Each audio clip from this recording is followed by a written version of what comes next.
Now. On 105.9 FM and streaming worldwide on the WMAL app. O'Connor and Company. Oh, good morning, everybody. I am Andrew Langer in for Larry O'Connor today. So glad I can join you and you can join me. This is, of course, O'Connor and Company at 7:06 a.m. right here on News Talk 105.9 WMAL. We are making sense of the news. Sitting with me, of course, is Mercy Schlapp. Good morning, Mercy. How are you doing?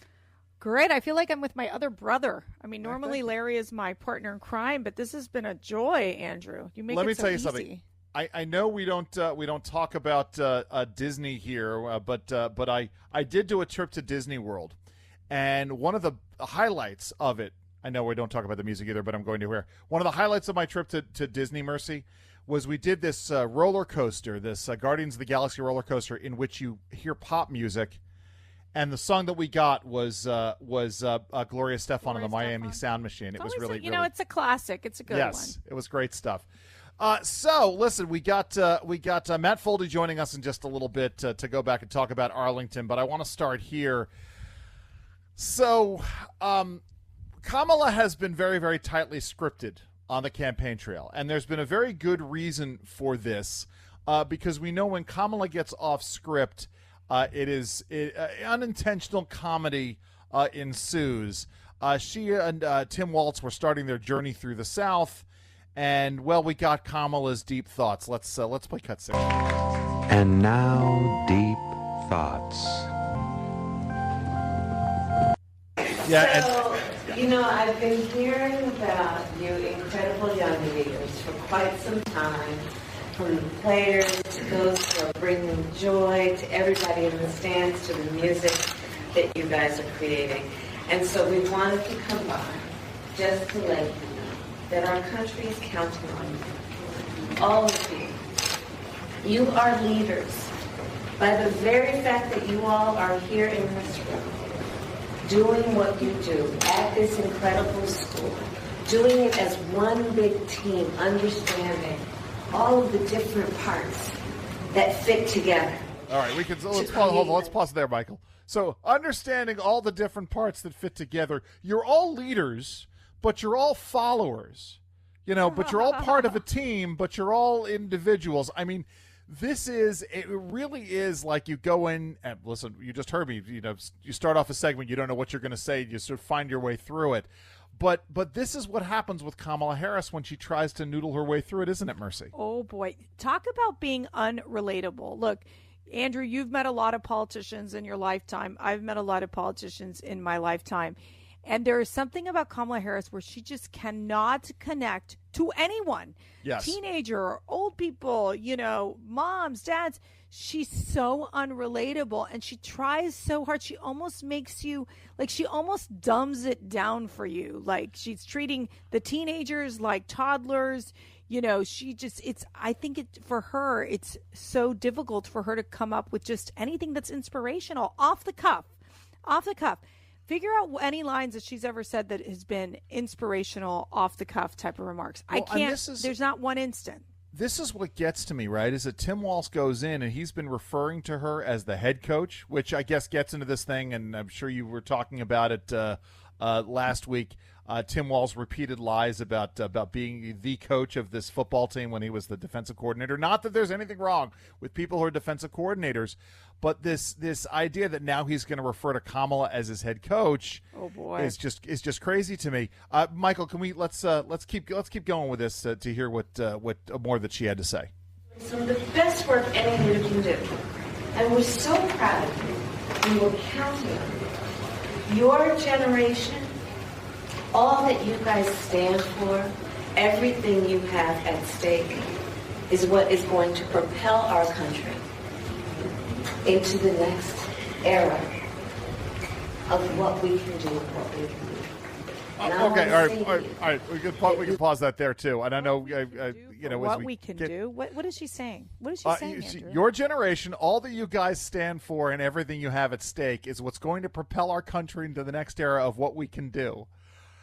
I mean, let's sort of take it on its face, which is, okay, all that they stand for, Well, presumably they all stand for different things. I would hope that they would all stand for different things. So that's not some sort of monolithic entity. But the juxtaposition, all that you stand for and everything you have at stake is what's going to propel our country into the next era. What does that mean, everything you have at stake? That makes no sense. Right, everything in the context of the sentence. Stake. What do you have? Everything you have at stake. Well, right. I mean, meant to say that. No.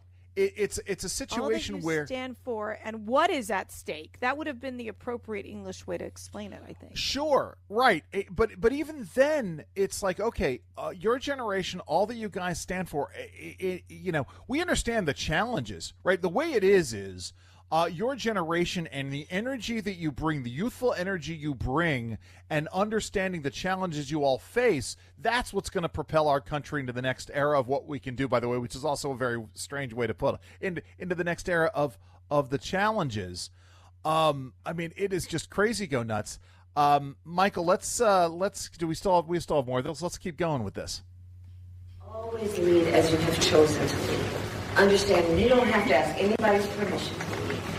And I think you all figured that out. You've decided to be a leader. And in doing that, you are also role models. Right? Welcome to the Role Model Club. All right, pause there. Michael, go ahead and pause it there. So you have all decided, and by the way, you don't need to ask anybody's permission, which is also a strange way of looking at this. I mean, I'm sorry, but they are kids. And I get it, right? The Democratic Party, they want to lower the voting age from 18 to 16, and so they want these kids to sort of have at it. But again, there is the role that parents play in all of this. There's a reason why high schools are not anarchy.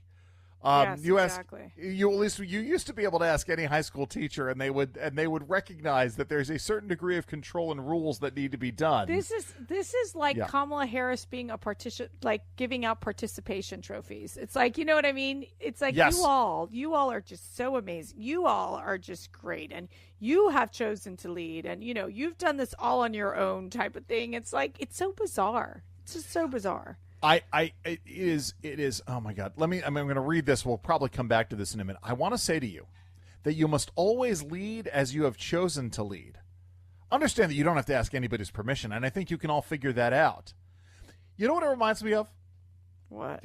Okay. Again, movies that I don't know if you've seen, but here we go. I know. Mercy's cultural IQ. This is going to be great. But the point is, there's a moment in a movie called Almost Famous with Billy Crudup. It's about a rock band. It's sort of Cameron Crowe's fictionalized version of his life, in which the leader of this rock band is in some random kid's house, and he's saying to him, you don't have to, about all of this garbage in the world. You know about it. Nobody has to tell you anything. And it's like this bizarre drug and alcohol induced word salad. Yeah. Which, may not be far from the truth in this case. Or tell you what, listen, we are going to continue to have this conversation. I think we're going to continue to talk about this word salad here. But in the meantime, let's go. It is 7:15 a.m. WMAL. Making sense of the news. Live from the Home Paramount Pest Control Studios. Home Paramount, the leader in pest control since 1939. Oh my God! I mean, it's so funny.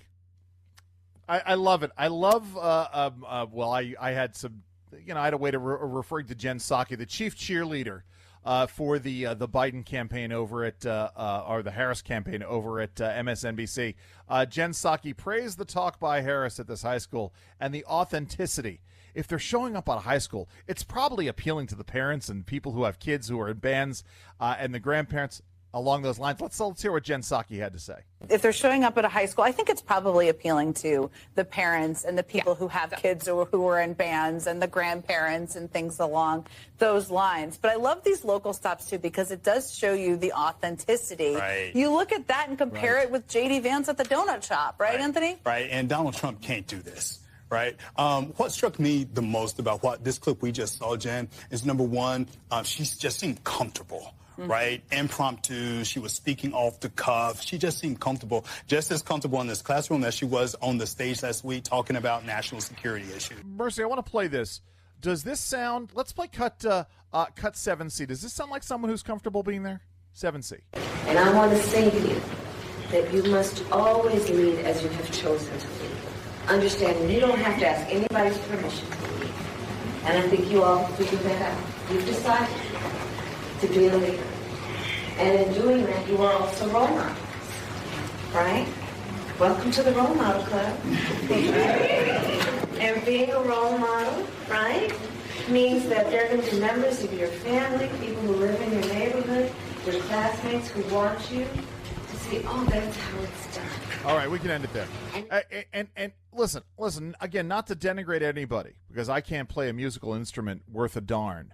But I'm sorry, nobody's watching the tuba player in the marching band to say, Joe Smith is a role model because he plays the tuba in the band. Again, not that there's anything wrong with that. Here's the deal. Yeah. The speech was so just blah. Like for them to be like, she sounds so comfortable. I mean, if you've seen J.D. Vance like having a beer, with supporters, or you see Donald Trump, engaging, young people, he is so natural. Like, he's so good at it. He'll crack a joke. He'll talk about, the Make America Great Again hat. Then he knows how to connect with people. She is trying to impose her very strange type of world philosophy of leadership. I mean, it's like taking a class of leadership 101, and she makes no sense. And I'm sorry, it does not work. Listen, all you need to do is look at the stop that Harrison Waltz made at the Wawa. Was it a Wawa or was it a Sheetz? I don't remember. Whatever. It was the Sheetz. Yeah, it was the Sheetz. And I should know this because I'm now Team Sheetz. Are you really? Okay. I am. Yeah, but this. Anyway, so the funny thing is that, when you look at that stop and you look at first Kamala, obviously, being scripted and mispronouncing Doritos, and then getting the Doritos from her husband, and then Tim Waltz scripting his own moment to try to get her the Doritos, you could see that there's nothing genuine about this. At the same time, when do you think the last time Kamala Harris had a Big Mac? Or whatever it is that, I don't know what President Trump's preferred meal is from McDonald's. Is it Big Macs? Do you remember? I can't remember, but he quarter was a pounder big with McDonald's. cheese. Although I think he's eating a lot healthier these days. But the point is, when do you think the last time Kamala Harris had a quarter pounder with cheese from McDonald's? And who would you rather have a quarter pounder with cheese with? Split a 6-pack of nuggets. It's going to be Donald Trump, 5 days a week, 6 days a week, and twice on Sunday. I know we're not supposed to get McDonald's on Sunday, but that's okay. But this is the point, right? I mean, you talk about who's more easygoing. Kamala Harris is going to be joining Gavin Newsom at the French Laundry as opposed to joining Joe Sixpack at McDonald's. I gotta say, who would be better at doing this is probably Tim Walz. Like, I would put Tim Walz with the high school kids because he's the one that as a former defense coordinator, pseudo football coach, whatever. He just has done this before. So I think it's interesting that they wouldn't, they pretty much, they put her in that case scenario. It's so unnatural. I think, for the campaign, it would make more sense for them to put the vice presidential nominee. Yeah, of course, if it's Tim Walz, you're not going to go and get a Big Mac with him. It's probably going to be a beef and broccoli at Panda Express or something to that effect Panda there. Express, yeah. So, Mercy, let's hear Kamala on leadership one more time. Michael, let's play Cut 7A. Please count on all of you. You are leaders. By the very fact that you all are here in this room, doing what you do at this incredible school, doing it as one big team, understanding all of the different parts that fit together to create a team. Yep. Yeah. You know who doesn't need a teleprompter, Mercy? J.D. Vance doesn't need a teleprompter. Right? She needs a teleprompter. J.D. Vance does not need a teleprompter. Let's play cut number 9. Ma'am, I don't need a teleprompter. I've actually got thoughts in my head, unlike Kamala Harris. By the way, this was the rally, and I will get into this with Matt Foldi. J.D. Vance coming in for some criticism for saying, that the criticism that the Trump-Vance team is getting over the visit to Arlington, he said she could go to hell. She should. I mean, this idea, I'm sorry, not to sort of conflate two topics here, but, J.D. Vance can actually talk off the cuff and make statements that actually have some coherence, can't he? Yeah. I mean, look, I think you're looking at the fact that you have a campaign like Trump Vance. They're unafraid to speak up on any issue, on any policy issue. They have a clear understanding of what needs to be done from a domestic policy standpoint, from a foreign policy standpoint. And then you've got the most scripted and when they're off the cuff, most awkward campaign team in Walz and Harris. I mean, you've seen Harris and Walz. I mean, Walz looks like he's jumping up and down like a crazy man in these events that he does. It's just so overwhelming. Oh my God, yes. I got to tell you, the Babylon Bee had a great headline. I just love the Babylon Bee. Yes. Saying, you know, when we're talking about these next debates that are coming up September 10th, basically said the Harris team asked if her mic can just be muted for the whole debate. Yes. I got to tell you, Andrew, I think that's a great idea because I don't know about you, but she's so cringy. You know something? So cringy. How about we get some way to moderate her voice so it's not so grating? That's the thing that gets me. It's the voice. Yeah. So you get some sort of voice modulation there. Listen, Matt Foldi's going to join us so we can talk more about what's going on with Arlington, exactly what happened there. Plus, we got KT McFarland joining us later on in the show. I am Andrew Langer. She is Mercy Schlapp. It is 7:30 right here on WMAL. WMAL-FM, Woodbridge, Washington, a Cumulus media station. Making sense of the news. News Talk 105.9. News now On 105.9 FM and streaming worldwide on the WMAL app. O'Connor and Company. Well, good morning, everybody. It is 7:37 on News Talk 105.9 WMAL. We are making sense of the news. Happy Thursday to all of you out there. Going to be joined in the next hour by KT McFarland, the former Deputy National Security Advisor to President Trump and author of the book Revolution. Also, Link Lauren, who's an internet personality, former RFK Jr. advisor. Going to get their perspective, his perspective on this CNN interview tonight, if you can really call it that. This is O'Connor and Company. I'm Andrew Langer in for Larry O'Connor alongside Mercedes Schlapp. Hello there, Mercy. How are you? Hello, Andrew. Always good to be able to sit down with you and chat. I Listen, we've been talking about this story. For whatever reason, it's gotten greater legs. The Biden-Harris administration, the Harris-Walz campaign team, they are very upset. It's very clear that they have been triggered by Donald Trump going to Arlington Cemetery on Monday. And so their lackeys in the corporate media world, namely National People's Radio, NPR, National Public Radio, they put out this story that there was some incident. Joining us right now is Matt Foldi, who's done some really great work peeling back the onion on this. He is the editor-in-chief of the D.C. Reporter. He's also a reporter for The Spectator. Matt, man, where did this NPR story come from? What do we know about it? Where do things stand with this?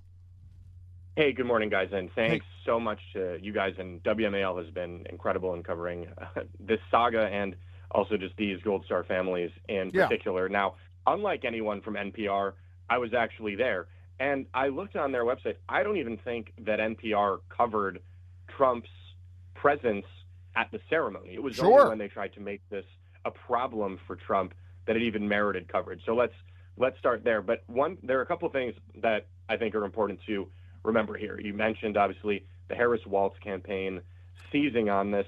Something that's interesting is you've seen in recent weeks Kamala Harris, via her aides, she's never actually said any of this herself, but she has flip-flopped on everything under the sun.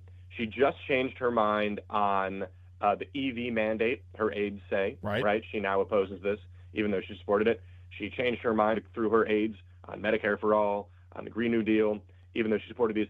But she has remained consistent, even though the Taliban just banned women singing in public in Afghanistan. She has remained consistent in saying that the way in which we surrendered Afghanistan to the Taliban was the correct move, even though, even in the moment, it clearly wasn't. But in hindsight, it's certainly indefensible.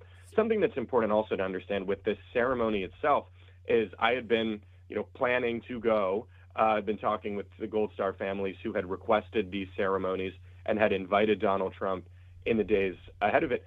But Arlington National Cemetery was throwing up hurdle after hurdle after hurdle for these families in a way that you definitely would not think that this hallowed institution should do.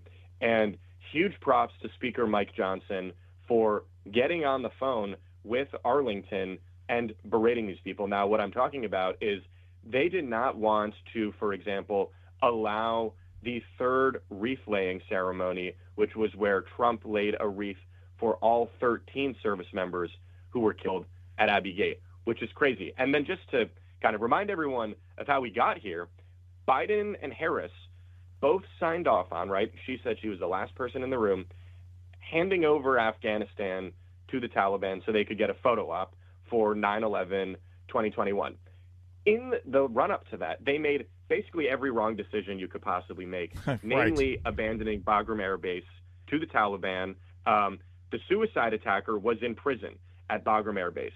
He was then released from this prison by the Taliban. August 26, 2021, he kills 13 American service members, well over 100 Afghans.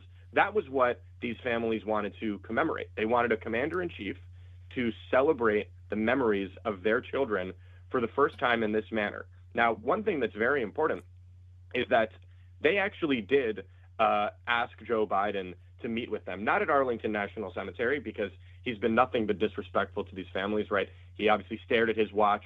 That was the last time he's seen any of these families, was at Dover Air Base when he checked his watch time after time after time. Kamala Harris has never spoken to these families, right? The phone works. She could call them at any juncture. She has never spoken to them. Let me jump in here. But you stay in contact with the Gold Star families. I actually had an honor to meet them at the Republican National Convention, which you kindly introduced me to several of them. But let's go back to this NPR. They literally get this quote unquote unidentified source, basically saying that there was an incident of a physical altercation. So that becomes a headline for CNN and NPR. It's not about the Gold Star families. It's not about, Donald Trump laying the wreath in memory of these 13 servicemen and women. What then happens? Because then you find out, you call the Gold Star families, and then what happens? So none of them witnessed any altercation. And this goes to why I think all of that context is important, is these people were killed by an ISIS-K suicide bomber because Joe Biden and Kamala Harris wanted a photo op, okay? And this is a decision that they continue to defend, even though in the moment it was already indefensible. And we're supposed to be mad at Donald Trump for going to Arlington, right? Joe Biden was on vacation on the 3-year anniversary of this suicide attack. He has never said any of these people. Well, he'll be on vacation through November, but he has never said publicly the names of the 13 service members who were killed. Kamala Harris has never even spoken to their families.